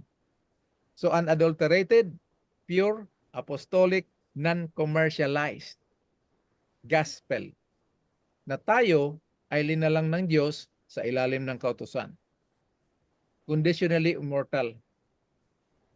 Doon kay Adam tayo linalang. Sabi ng Panginoon kay Adam, pag ikaw ay sumunod sa akin, ikaw ay mabubuhay magpakailanman. That is conditional immortality. Pero sa panahon na ikaw ay susuway, hihiwalay ka sa akin, ang hiwalay sa akin ay walang buhay kasi siya yung source of life eh. So you will face the justice of the law. You will be condemned to death. Anong ginawa ni Adam? Sumuway. So nandito siya ngayon sa status ng buhay ng may hatol sa kamatayan. So tayo ng mga, ang malungkot mga kapatid, wala pa siyang anak, nahulog na siya doon. So tayo, damay tayo doon lahat. Hindi tayo responsable pero damay tayo. At mana natin yung law of sin and death. Anong ginawa ng Diyos? Yun, pinadala niya si Kristo in the likeness of sinful men. In the likeness of his brethren. He was made flesh. He was made of a woman. He was made under the law. So doon sa incarnation ni Jesus Christ, doon tayo isinamayan yung 1 Corinthians 1:30. Tapos, yung pagkabuhay ni Kristo, hindi yan nagligtas sa atin. It qualified him to be our representative. And by his perfect life, he met the positive demand of the law, perfect righteousness. Hindi siya nagkasala even by a thought. But it is not enough to save us. Bakit? Kasi yung tinaglay niya na pagkatao doon sa incarnation, makasalanan. Pero bago niya hahatulan, ito yung mystery of God. Mystery of godliness. Paano? Kasi yung mystery of iniquity, paano si Lucifer nagkasala? Perfect world siya. Perfect nature. Si Kristo, yung tinaglay niya na makasalanang tao, naging mystery because he was able to live a perfect, sinless life sang-ayon sa katwiran na hinihiling ng kautusan. Praise the Lord, mga kapatid. But his perfect life is not enough to save us. Bakit? Yung katawan niya, yung kanyang pagkatao, makasalanan yun eh. Kailangan dalhin niya yung sa cross. At dinala nga niya sa cross. Sandali lang, bakit nawala ng...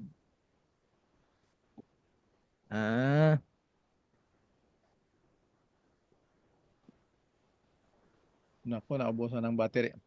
Anyway, so nakuha natin mga kapatid, ano ko lang to. Tuloy natin next week pagka pag naubusan ka ng battery.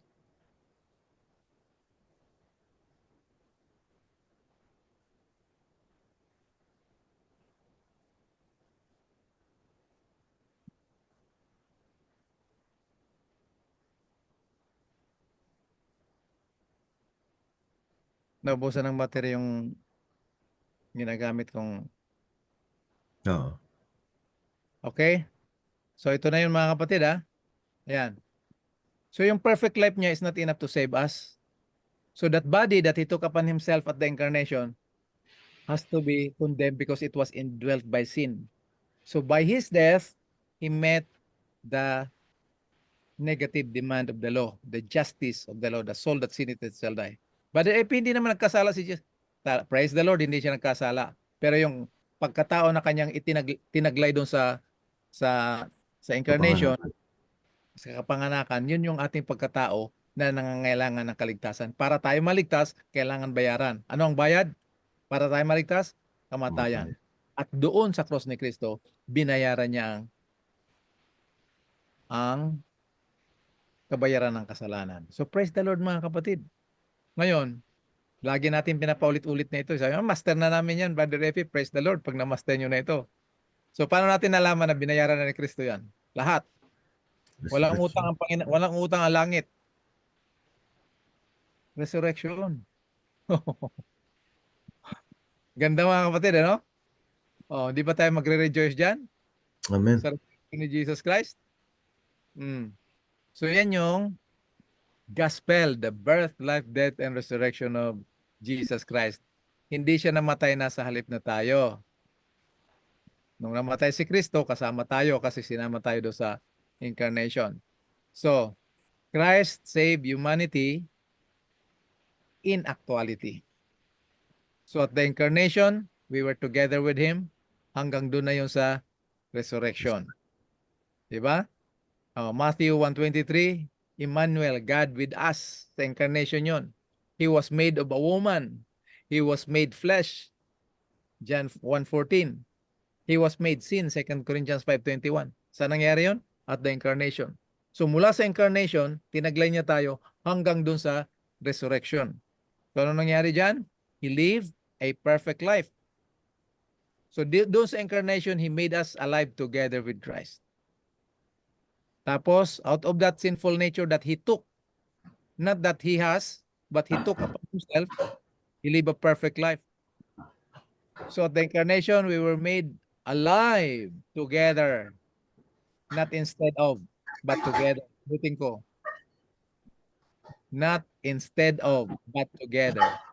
At doon sa resurrection, He raised us up together. Pero hindi pa tapos ang buong exciting na kasaysayan natin kay Kristo. Meron pa. Ito yung ultimate. He made us sit together. Where? In heavenly places. Where? In Christ Jesus. Yan yung in Christ motive or in Christ idea. So mga kapatid, dito makikita natin ang dalawang posisyon kung paano tayo iniligtas ng Diyos. in vicariously and in actuality. So sana naliwanagan tayo dito mga kapatid, ano? Mhm. Yan. Pag may share kayo at may kontra nito, maging matyaga lang tayo mga kapatid. Wag nating i-philosophize o yung mga human way of always allow the truth to let the truth stand by itself. Paggamit lang tayo at ma-experience natin ito. Magre-rejoice tayo sa katotohanan. So ngayon, tingnan nyo ito. Law and grace. I do not nullify the grace of God, for if righteousness comes through the law, then Christ died needlessly, or Christ died in vain. Para magkalaban silang dalawa, no? Ang point ni Pablo dito, hindi yung keeping the law ang foundation. Kasi kung foundation ang keeping the law ang foundation ng kaligtasan, di bali wala yung kay Kristo. So Galatians 2:22. Pero dito sa Romans chapter 3 verse 31, sabi dito, do we make void or nullify the law through faith because of the message of justification by faith? Sabi niya, no. Not at all. God forbid. May it never be. On the contrary, we establish the law. So the message of salvation by grace, justification by faith, Christ our righteousness, it established the law in our experience. So the in Christ motive, the truth as it is in Christ, solve the tension of the law and grace. Kasi ang tension dyan sa pag-unawa ng tao hindi naman sa teaching ng Word of God. So the truth as it is in Christ, in conclusion, solves the tension between the law and grace. Sa understanding natin ng mga nagtuturo ng Bible, laging magkaaway yung law and grace. Pero sa in Christ motive, the truth as it is in Christ, hindi sila magkaaway. Sila ay magpartners. Tingnan mo yung dalawang kalmado? So dito natatapos ang ating sharing ngayong gabi, mga kapatid. Haba. 2 oras. Any comment o reactions, questions, reflections, non-violent reactions? Junior, malinaw? Malinaw, Junior? Marami na siguro ang tao doon sa bakery. Kaya hindi siya makapagsalita dahil maraming bumibili. Ayan na si Ate Nets. Mukhang may sasabihin. Ate Nets. Oh, amen daw, sabi ni Brother Rafi. Basahin ko muna yung mga comment natin ng mga hindi Oh, ito, may mga comments pala dito. Baka matapik din natin, kuya, about vicarious. Yung burnt offering. Mali daw theology daw High-tech. Anong high-tech? Yung isa conditional, yung isa unconditional. Yung isa conditional, yung isa limited. Emergency plan of redemption ang conditional. Tama. Loin, balakang, or bewang. Loins liter. Sexual organ, okay. Sister Daisy, whoever believes in him should not perish to death, but have everlasting life. Amen. Sister Daisy, tension, controversy, enmity. Brother Rafi, amen. Sister Daisy, amen. Okay mga kapatid, alam ko iba sa inyo review na ito, pero ginawa na kasi natin series 2 Adams, Romans chapter 5, 2 Adams, 1 Corinthians 15, at ito yung third part, the in Christ motive, to solve the tension of law and grace. Oh, nagbukas na si Kuya Rafi ng microphone. Mukhang ready na mag-share ng kanyang siguro mga 4 na beses na. Kuya Rafi kasi wala si Bunso nito nung panahon tsaka si Brother Lowen nung pinag-aralan natin to. Pero kasi ito sa Sanctuary series, yung itong last part kasama to sa Sanctuary series. Yung 2 Adams, Romans 5, tsaka 1 Corinthians 15, wala yun doon sa Sanctuary series. Kuya Rafi, ready? Ang masasabi ko lang naman talagang sa buhay natin, si Kristo should be the one that should revolve in our lives. Kaya nga sinasabing, this is a purpose-driven life. Purpose driven. Hmm. Magandang dapat ma-realize ng tao kung ano bang pinagdaanan natin. Diyan natin madi-distinguish yung first and second Adam. First Adam, when sin and death was introduced in this world, and the second Adam, nandun pa rin ang death, nandun pa rin ang sin. Kaya lang, yung sin, kinalimutan na ng Diyos. Hindi na yun naging requirement para ma-save ka. Yung death, na-confine na lang, death dito sa mundo. Pero meron pa rin death, kung hindi ka sasama kung hindi ka maniniwala, if you will not have faith in God. Kaya, binago niya yung death, binibigyan tayo ng immortal life, eternal life with Jesus Christ. Kaya, yung sinabi mo sa law and grace, wala akong makitang conflict talaga doon, kahit minsan. Kasi, yung pinag-aralan nga natin, I will put the law in your heart and write it in your mind. So, ibig sabihin, yung law talaga, nandun lahat nakasalalay yung ating kaligtasan din. Although God had given this salvation to us, freely given, pero kung pag-aralan din natin ang law, the first 5 commandments were about our relationship with God. And the second part of the commandment, the 6 to 10, is about relationship with our fellow men. So, babalik na naman tayo sa the foundation, Righteousness, foundation of God ba yun? righteousness and justice. Righteousness and justice. So, Other doon foundation. tayo, lahat doon magre-revolve. So, in a sense, it's all about the gospel. Amen. The birth na pinadala ng Diyos, si Jesus Christ, para maging Savior natin. His life, based on His teaching, nagkaroon tayo ng guide.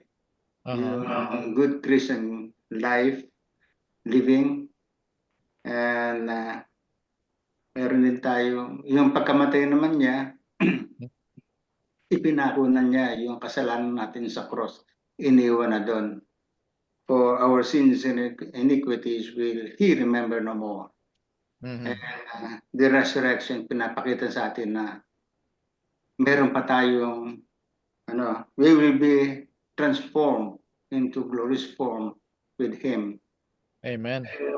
Kung titingnan lang natin yun, kasi tayo lahat dito, we are just banking on the promise. Kaya, ang natin, lahat ng ginagawa natin dito, we're just pinapaniwalaan lang natin, nananampalataya lang tayo sa promise niya na magbibigyan na tayo ng eternal life. Kaya yun ang nagpapalakas sa atin, yung promise na yun, which has yet to be fulfilled.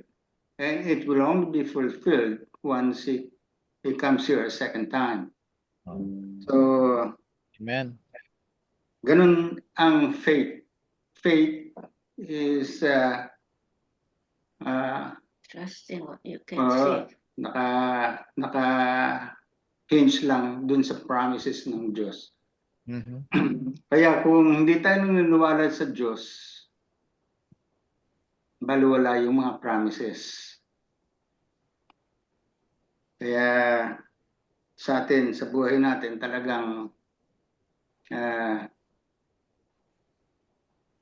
tingnan lang natin talaga yung yung buhay natin magre-revolve lang talaga dun sa mga ipaniwala natin kay Jesus Christ and His promises.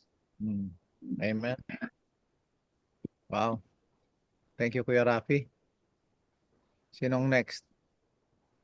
Ito, may comment si Sister Daisy. Thank you, Kuya Rafi, sa magandang reflection. Sabi ni Sister Daisy, kung naresolbahan na ni Christ ang tension between law and the grace, ano pa ang problema na nagdi-divide between early Christians today when the key to understanding it is only to believe?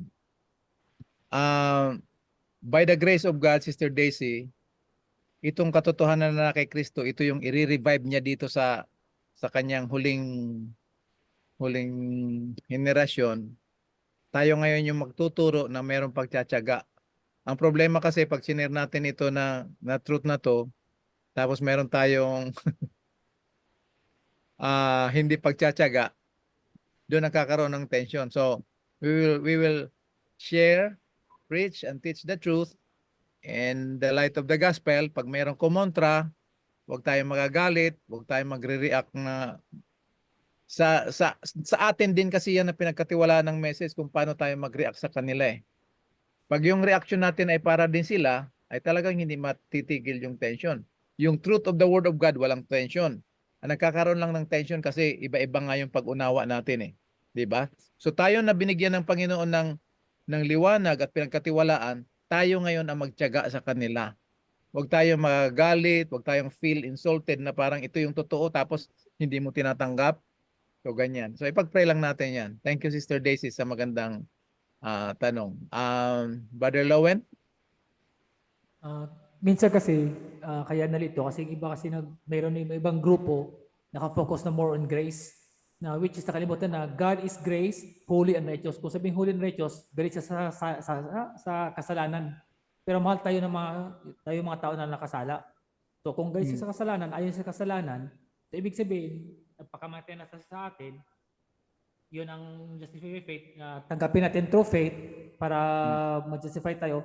Tapos, yung sanctification, stage sa salvation, ipatuloy yung pagiging righteousness ni Christ through faith, na magkaroon tayo ng urge or shall we say, urge na galit natin sa kasalanan at ayaw natin sa kasalanan na puno ng pag-ibig. So, ipatuloy natin yung righteousness ni Christ kasi binigyan na tayo ng kanya righteousness niya eh.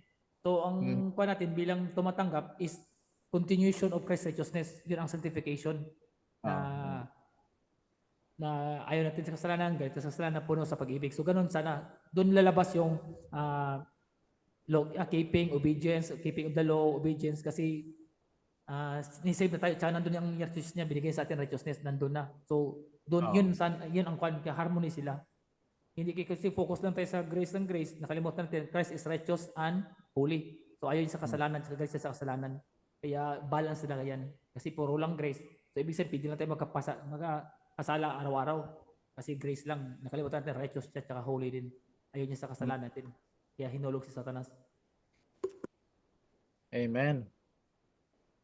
Thank you, Brother Lowen. Ganda. Praise the Lord. So grace save us from transgressing the law because sin is the transgression of the law.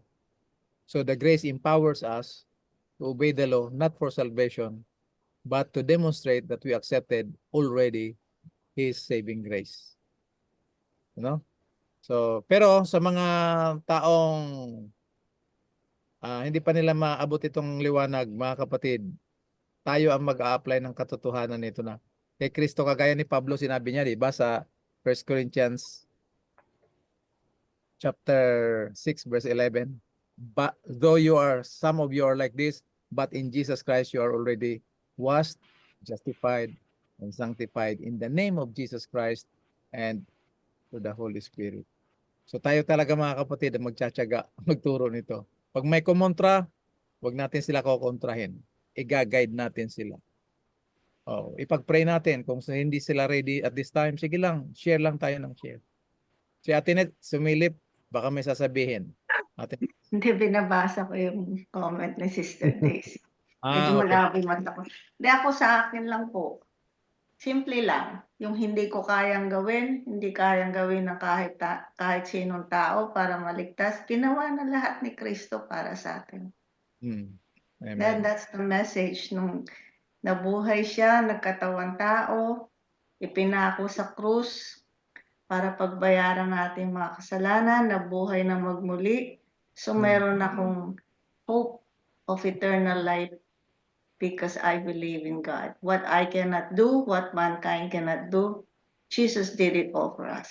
Amen. Praise the Lord. Jesus can do it all for you. He did it all for you. Yeah. Amen. Wow, praise the Lord. Oh, si Sister Eda hindi pa nagko-comment dyan. Praise God for such a Savior because in Christ, Brother Rafi, He has rewritten our history from condemnation and death to justification to life. His, Christ's story is our history. Ang ganda nito, Brother Ortropia. Praise the Lord. Mr. Daisy, correct po. Latinets. Amen. Amen. Sarap mag-aral, no, mga kapatid? Oh. Pag na-bless tayo dito, i-share natin. Pag may kumontra, pag-pray na kaagad natin na makita pa rin sa ating mga facial expression kasi sa attitude ng pananalita natin, paano tayo mag-respond sa kanila, dapat makita nila Christ in you, the hope of glory. Ano? Paano nila malaman na meron tayong Kristo? Christ in you. Yung character ni Jesus Christ. Kasi hindi nila mahirapan sila anumang bagay na i-share natin sa kanila. Kagaya, bigyan ko kayo ng example. Anong attitude natin magbigay ng health message tungkol sa baboy? Ang attitude natin, pag kumain kayo ng baboy, susunugin kayo pagdating ni Kristo. Gagamitin natin yung Isaiah 66:3 na lahat ang kumakain ng karne ng baboy ay susunugin. So ikaw na kumakain ngayon ng baboy, pwede ka sumunod kay Kristo, hindi ka nakakain ng baboy. Ang motivation ay yung takot kasi ayaw masunog. Nakuha natin mga kapatid. So, either yung mga tao maging prejudice sa atin or hindi na sila kakain ng baboy dahil takot sunugin. Eh, mali pa rin. So, mali pa rin. Bigyan ko kayo ng example para magkainawaan tayo. Merong mag-asawa na taga-probinsya. Eh, ayaw nila na kanilang anak ay maging kagaya nila na hindi nakapag-aral doon pa rin sa bukid. So, nag-iipon sila ng masipag para makapag-aral yung anak nila sa city. Maganda ng buhay, pero syempre estudyante kailangan ng pera, nagpadala ng sulat. Eh no read, no write nga yung magulang. Sabi doon sa sulat, hindi naman nila alam basahin. May dumaan na lasing. Pinabasa nila sa lasing. Siyempre, yung pagbasa ng lasing, dear inay at itay, pwede bang padalhan nyo na, yung galit na galit, kasi lasing ang nagbasa eh. Bakit yung anak natin nakapunta lang ng syudad eh, galit na agad nila ng pera. So yung dating sa kanila ng message, doon sa nagdala ng message, hindi sa nagpadala ng message. Somehow nagduda sila baka hindi naman ganoon. So may dumaan na naman. Eh bakla yung dumaan. Dear inay at itay, pwede bang padalhan nyo na lang ako ng pera, kailangan ko na. So, nakapunta lang ng city yung anak natin, naging bakla na. So, yun ang understanding nila. Depende kasi sa messenger. Tayo, yung message of salvation, the assurance of salvation, yung love of God, makikita yan ng mga tao na binibigyan natin ng message sangayon sa pagdala natin. Kaya pahintulutan talaga natin yung Holy Spirit na siya ang mag-work sa atin, maging daluyan tayo na Christ in you, the hope of glory. Huwag tayong maging prejudice, maging dogmatic sa ating mga approach. Galing na ako dyan. Thank God na we are all growing in grace and the knowledge of Jesus Christ. Kaya Pipes, masasabihin ka ba mo may comment dito Di ba yung prayer ni Jesus Christ sa John 17, verse 21 and 22? Yung prayer niya that they may be one. Sandali lang Kuya Pipes si ano daw mag-out na daw si June Junior. Mag-out na ako. Thanks for pag-aral ko. Pa ng mabuti. Bye po. Dahil daw dito, Kuya, susunugin Isaiah 66:15. 17. Kaya yung mga legalista. Kung kakain ng baboy, susunugin. Thank you. Thank you, Bunsoy. Ingat ka. Oo. Tuloy, Kuya Pipes. Sabi dito sa John 17:21, that they all may be one, as thou, Father, art in me and I in thee, Mm. that they also may be one in us. Mhm. Di ba? Mhm. That the world may believe that thou hast sent me, and yan. And the glory which thou givest me I have given them, that they may be one, even as we are one. I Mhm. in them, and thou in me, and that thou may be made perfect in one. The world may know that thou hast sent me. Mm. Yung prayer ni Jesus Christ na yon, sinagot ng Panginoon yon when He spared not His only Son. Mm. They shared one divine life, hindi ba?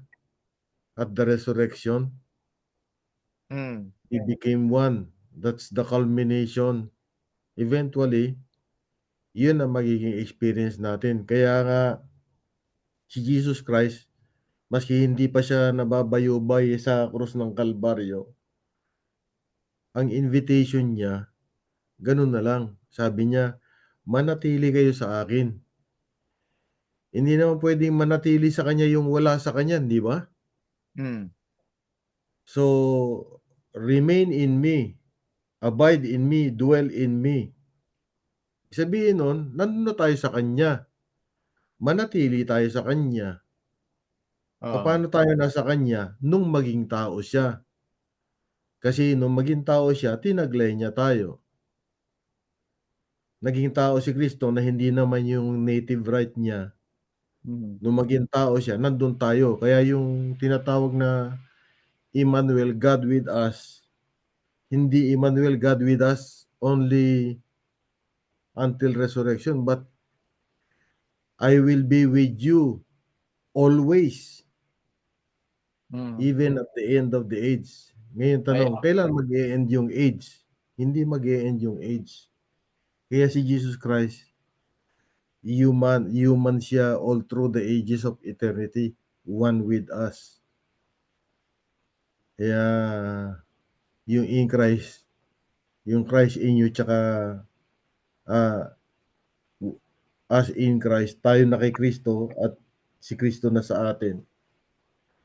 Yun yung bond of unity na talagang malinaw na ibinibigay ng magandang balita. Mhm. Yun lang. Amen. Thank you, Kuya Pipes. Praise the Lord. Palagay ko wala na. Si Part Rapi.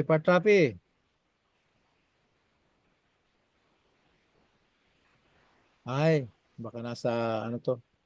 Baka maingay sa palengke. Hmm. Ayan, oh. Ayan na. Nandito ako sa bukid. Ayan nga, yung sabi niya nasa bukid. Kaya sabi ko baka nasa bukid. Ah, maganda yung lesson. Yung doon lang ako na-amaze ako doon sa kasi dati may pinaw si Kuya Pipe, si Big Ninong doon sa kanyang wall tungkol sa substitution. Hmm. Kasi dito ako naliwanagan na there's no such thing as substitution biblically. Dito sa lesson natin Oh. substitution of vicarious, di ba? Ngayon ko na naging maliwanag sa akin yung kung paano tayo niligtas ng Panginoon kay Kristo in actuality. Hmm. Kasi nasanay kasi tayo na yung yung natutunan natin na ginawa lahat ni Kristo para sa atin, di ba? Hmm.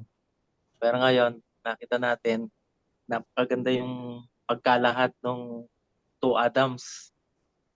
Kung paanong kay Adam, dinala tayo sa libingan, dinala tayo sa death row at naghihintay ng kamatayan. Pero hindi tayo hinayaan ng Panginoon sa ganung kalagayan, kundi kanyang isinugo yung huling Adam, ang ating Panginoong Kristo, na kung saan kung paanong dinala tayo ni Adam sa kamatayan at hatol, tayo naman ay iniahon ni Kristo mula kamatayan tungo sa pag-aaring ganap at buhay na walang hanggan. Amen. At yun ay ginawa niya sa pamagitan ng kanyang banal na kasaysayan, yung kanyang kapanganakan, kanyang matuwid na buhay, sakripisyong kamatayan, at maluwalhating pagkabuhay na magpuli. At Grabe. dahil doon sa kanyang banal na kasaysayan, ang isang katauhan nagkaroon ng buo at kompletong kaligtasan, na ito yung mensahe na ipinagkatiwala sa atin ng Panginoon, na ito yung mensahe na ating ipaabot sa ating mga kapamilya, kaibigan, mga kakilala, upang sa ganon yung kagalakan na ating nadarama, yung kaligtasan na ating ine-enjoy, ay ma-enjoy din nila. Amen. Para matapos na yung gawain at uwi na tayo doon sa langit na bayan. Lahat natin ng Panginoon sa pamagitan ng ating Panginoon Jesus. So, Amen. yun lang. Amen. Medyo napahaba. Thank you, Part. Mga ngiti sa mukha ko. Praise the Lord. Oo. Thank God. Oh. Dalawang yung Rafi natin dito, di ba? Isang Rafael tsaka isang Rafi. Magkaiba lang ng spelling. Oo. Pero pareho No. mga matitindi itong dalawang to, no? Tama. Praise God. Ako ay isang hamak na alabok lang. Biro mo, Pero yung alak maganda, nag-enjoy ako. Bagamat kahit maraming beses ko nang naririnig yung in Christ motive, napapag-aralan yung in Christ motive. Maganda talaga yung nare-review. Actually, sa Sabado, may Bible study ako. Yan yung topic ko eh. Kaya maganda, mas lalong nadagdagan yung mga inputs. Yung paano tayo niligtas ng Panginoon kay Kristo. So, yun yung magiging topic ko doon sa aking Bible study. Yung Bible study ko rin ay mga balikbayan na bagamat sila ay mga Adventist na, pero gusto pa rin nilang marinig yung ganitong uri ng Bible study. Kaya pag-pray nyo rin ako kasi nakatatlo, pang-apat na series na sa Sabbath. Praise God. Amen. Ayos. Praise the Lord. Thank you, Part. Inspiring, so inspiring. Si Sister Eda, Sister Eda, mag-ingat ka ng driving dito sa New Jersey papuntang Maryland, ha? Baka matumba na naman yung tulay. Baka banggain ni Sister Eda yung tulay, ha? Dami-dami ng pagkaan, yung poste pa ng tulay ang nabangga ng barko talaga naman, oh. Ay. Kanya? Praise God. Oh. So, salamat sa inyo mga kapatid. Purihin ang Panginoon. Ito Sa Webes naman. may comment. Ikaw naman magbasa ng comment ni Sister Eda, Kuya Pipes. Ito muna, Sister Daisy. Ang This is katotohanan pong ito ang babasag o sisira sa adhikain ng tao na itaas ang sarili in terms of salvation at mabigyang focus ng kaniyang isip at puso na si Kristo lamang ang gumawa ng lahat upang ang tao ay maligtas. Ang ganda nito. Ano to? Inspiration na isinalin sa wikang Tagalog? SOP? parang hindi. Parang galing Hindi. lang yan sa kanya. Ang ginawa Grabe. na kanya, ano to? Ang Na si katotohanan po ito. ang gumawa ng lahat upang tayo ay maligtas. Ibig sabihin niyan, yung ginawa ni Kristo, kasama tayo doon, ha? Hindi tayo hiwalay nung ginawa ni Kristo yun para sa atin. Kung hindi, nung ginawa ni Kristo yan, kasama tayo doon. Hindi po sa atin po yan. No? Kaya nga, sa kanya to. Amen. So kung wala na mga kapatid, purihin ang Panginoon. Maraming salamat. At sa Webes ulit tayo. Ituloy na, tapos na yung issue yata ng Elijah, Enoch, and Moses. Ituloy na natin yung ika-7 seal. Tayo po Kapatid. ay manalangin. Dakilang Diyos, aming Ama, sa inyo po ang papuri at pasalamat sa tagumpay ng aming pong pag-aaral ng mga oras na ito. na ang lahat ng mga katotohanan ito ay maitanim sa aming puso at isipan sa tulong ng Banal na Espiritu upang ito naman po ay maging inspirasyon namin sa araw-araw at maging tulay kami ng biyaya para sa iba. Gamitin mo kaming instrumento upang ang katotohanan ito ay maihatid sa mga taong inyong pinili upang maging tagapagmana rin po ng bagong langit at bagong lupa na inyong pinangako po sa amin. Pagpalain niyo po kaming lahat, higit sa lahat ang kapangyarihan ng Banal na Espiritu ang laging manahan sa amin. Higit sa lahat kay Kuya Epi na siyang ginagamit mong instrumento sa mga susunod na mga panahon upang ipahayag ang walang hanggang ebanghelyo sa Pilipinas, sa iba't ibang dako ng Pilipinas. Pagpalain niyo rin po ang mga tao na gumagawa, inyong ginagamit upang magtipon ng finances para sa gawaing ito. Ikaw ang aming pong source ng lahat ng biyaya na dapat naming matamo. Kayo na po ang bahala, Panginoon, sa mga gawaing ito na nais mong tapusin at kami po ay gamitin mo sa mga gawaing ito. Patawarin kami, Ama, sa aming mga pagkukulang at pagkakasala. Ito po ang aming samutiling sa dakilang pangalan ng aming tagapagligtas na si Jesus. Amen. Amen. Maraming salamat sa inyo, Nice. Kuya Rafi Kuya Martinez. Rafi, Ate Nets. Ah, See you again. susunod. Thursday, Thursday. Oh.